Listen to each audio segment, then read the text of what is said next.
জানেন, জীবনে কাউকে ভালো লাগায় ভালোবাসতেই পারেন, কিন্তু যাকে ভালো লাগছে, যাকে ভালোবাসছেন, সেই মানুষটা আপনাকে ভালোবাসবে, ভালোবেসে সারা জীবন আগলে রাখবে, এরকম বলা কঠিন।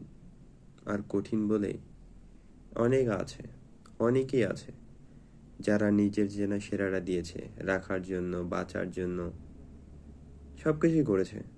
শুধু কি বলবো, মানে তার জানা মতে করেনি এরকম খুব কম কিছুই আছে। তারপরও যে বা যারা চলে গেছে, চলে যাওয়ার জন্য উতলা হয়েছে, তাকে যেতে দিন। কেন জানেন? কারণ আসলে সেই মানুষটা সে না যাকে আপনি মনে করেছিলেন, মনে করে সম্পর্কে জড়িয়েছিলেন, ভালো লেগেছিল যাকে, ভালোবেসেছিলেন যাকে, সবই ঠিক আছে, কিন্তু মানুষটা ভুল, মানুষটা যোগ্য না।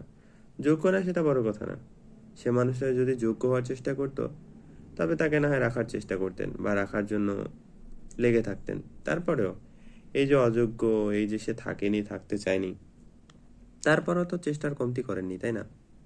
এরপরেও যে চলে গেছে, সে অযোগ্য হোক যাই হোক, তারপরেও যে বা যারা রাখার জন্য সর্বোচ্চ চেষ্টাটা করেছেন, তারপরেও যে চলে যায়, সে আসলে যোগ্য না।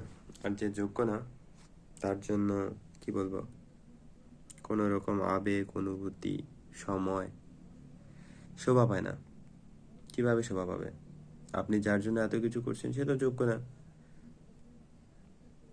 যোগ্য না, তাই না? তো যে যোগ্য না তার জন্য এত বেকার, যাক গিয়ে ভালো থাক। বুঝছেন?